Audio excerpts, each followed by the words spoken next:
और अब बात करते हैं महाराष्ट्र की। मुंबई निकाय चुनाव को लेकर महाराष्ट्र में सियासत तेज हो गई है। शिवसेना अध्यक्ष उद्धव ठाकरे ने मुंबई में एक कार्यक्रम के दौरान पीएम मोदी पर निशाना साधा। उन्होंने पीएम मोदी को याद दिलाते हुए कहा कि मेरे पिता बाल ठाकरे थे जो उस समय पीएम मोदी के साथ खड़े हुए थे और तब तत्कालीन पीएम अटल बिहारी वाजपेयी ने उन्हें राजधर्म का पालन करने के लिए कहा था।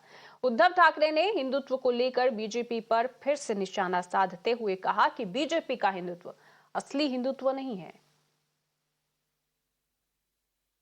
उस वक्त मतलब जब बुरे दिन थे तो मेरे पिताजी ने आज जो प्रधानमंत्री जी है उनको बचाया था। ये बात तो सच है।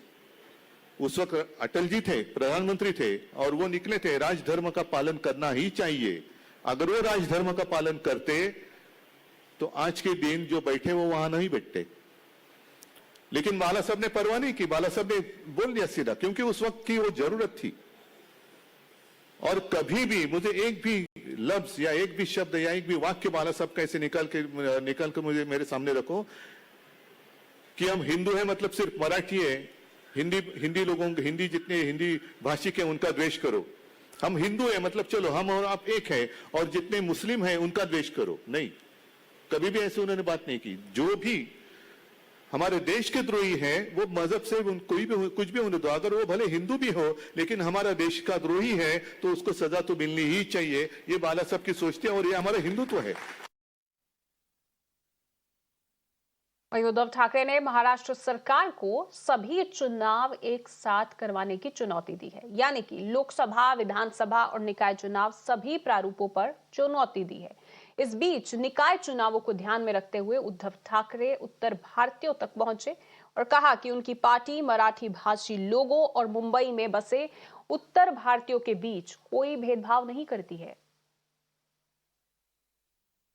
कोरोना में जो कुछ अब तक चुनाव लेने की हिम्मत नहीं है, उनमें चुनाव लेने की हिम्मत नहीं है। अगर आज भी मैं उनको चुनौती देता हूं, हिम्मत है तो चुनाव ले लो।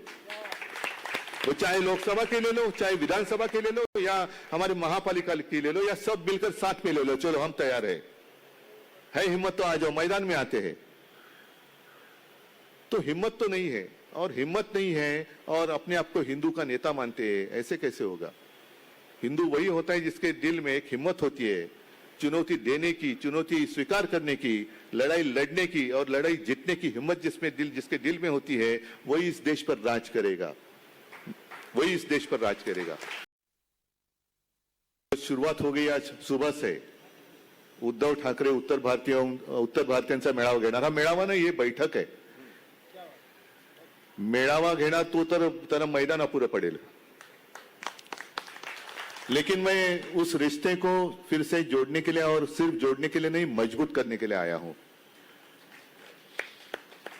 मेरी पहचान क्या है, मैं कौन हूं, मैं किसका पुत्र हूं? हिंदू हृदय सम्राट बाला साहब ठाकरे जी का मैं पुत्र हूं। हिंदू हृदय सम्राट, हिंदू अगर हम मानते हैं, एक दूसरे को हिंदू मानते हैं, तो उत्तर भारतीय मराठी अलग नहीं होने चाहिए। आणि मग मी असं म्हणेन की नेमकं उत्तर भारतीय वेगळं म्हणण्यापेक्षा आता भारतीयांना उत्तर पाहिजे, हिंदुत्व म्हणजे काय। अब पूरे भारत, पूरा देश समझना चाहता है कि आपका हिंदुत्व है क्या। एक दूसरे का द्वेष करना ये हिंदुत्व नहीं है। अगर मैं आज आपके सामने आया हूं, आपके बीच में आया हूं, जो हमेशा मैं रहना चाहता हूं, तो उसमें मैंने गलती क्या कर रहा हूं? मैं हमने 25-30 साल एक गठबंधन था हमारा। वहीं महाराष्ट्र के डिप्टी सीएम देवेंद्र फडणवीस ने उत्तर भारतीयों तक अपनी पहुंच बनाने के लिए उद्धव ठाकरे को जवाब दिया। उन्होंने महाचुनाव प्रतियोगिता कराने की चुनौती की निंदा करते हुए कहा कि संविधान के अनुसार सभी चुनाव एक साथ नहीं करवाए जा सकते। उद्धवजी असं काहीतरी बोलत असतात। आता यात हिमतीचा काय विषय आहे? आता तरी भारताच्या संविधानाप्रमाणे सगळ्या निवडणुका एकत्रित नाही आहेत। उद्धवजीने एक काम करावं। उद्धवजी आता नाहीतरी ते सगळ्या पक्षांचे नेते झालेलेच आहेत आणि सगळे ते विरोधी पक्षांना एकत्रित करतायत। त्याने सगळ्या विरोधी पक्षांना एकत्रित करावं आणि वन नेशन वन इलेक्शन मोदीजींनी जो नारा दिलेला आहे त्या नाऱ्याला समर्थन द्यावं सगळ्याच निवडणुका एकत्रित करू. आमचं तर म्हणणंच आहे सगळ्या निवडणुका एकत्रित झाल्या पाहिजे. असं आहे, पहिली गोष्ट तर मला आनंद आहे की आता उद्धवजींना जैन समाजाची आठवण यायला लागली, आता उत्तर भारतीयांची आठवण यायला लागली. अशीच त्यांनी सगळ्यांची आठवण केली तर निश्चितपणे त्यांचा काहीतरी रेलिव्हन्स हा या राजकारणामध्ये राहील. बाकी मला असं वाटतं की कोण हिंदुत्ववादी आहे आणि कोण नाही आहे जनतेला माहिती आहे. कोणी जनाब बाळासाहेब ठाकरे असं नाव लिहून उर्दूमध्ये कॅलेंडर्स काढले, हे सगळ्या जनतेने पाहिलेलं आहे. त्याच्यामुळे आता त्याच्यावर जास्त बोलायची आवश्यकता थोडी. इसी पर ज्यादा जानकारी के लिए मेरे सहयोगी अभिषेक इस वक्त मुंबई से मेरे साथ जुड़ चुके हैं।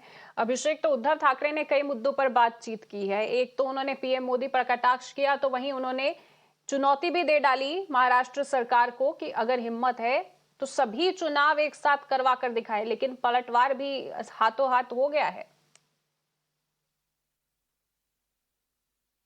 जाहिर तौर पर जिस तरीके से आप देख रहे हैं, पिछले एक महीने के भीतर 2 बार नरेंद्र मोदी मुंबई आते हैं और मुंबई के तमाम करोड़ों हजारों करोड़ों रुपए के प्रोजेक्ट का अनावरण किया जाता है। मुंबई करो के लिए मेट्रो की लाइन कहें या फिर एक स्पेसिफिक कम्युनिटी, बोरा कम्युनिटी के एकेडमिक सेंटर का अनावरण करें, तो एक तरीके से बीएमसी चुनावों को लेकर गतिविधियां बड़ी तेज हो गई है और कहीं न कहीं प्राइम मिनिस्टर नरेंद्र मोदी खुद कमान संभाल रहे हैं बीएमसी चुनाव को लेकर। और ऐसे में उद्धव पीछे नहीं रहना चाहते और कहीं न कहीं वो भी अपना वोट बैंक मजबूत करने के लिए उतर पड़े हैं चुनाव में। और कल वही देखा गया, एक नॉर्थ इंडियन आउटरीच प्रोग्राम, उत्तर भारतीयों का आउटरीच प्रोग्राम में वो पहुंचे थे और वहां पर वो एक तरीके से सीधा अटैक करते हुए नजर आए बीजेपी के ऊपर हिंदुत्व के मुद्दे को लेकर। और साथ ही साथ उन्होंने प्राइम मिनिस्टर नरेंद्र मोदी, जो कि हाल ही में आकर एकेडमिक सेंटर लॉन्च करके गए हैं दाऊदी बोरा कम्युनिटी का, उस पर भी उन्होंने अटैक किया और ये कहा कि अगर वो कोई स्पेसिफिक कम्युनिटी का इवेंट पे जा सकते हैं तो उनका हिंदुत्व बचा हुआ है, लेकिन यही अगर मैं करूंगा तो मुझ पर सवाल उठेंगे कि आपका हिंदुत्व कहाँ गया।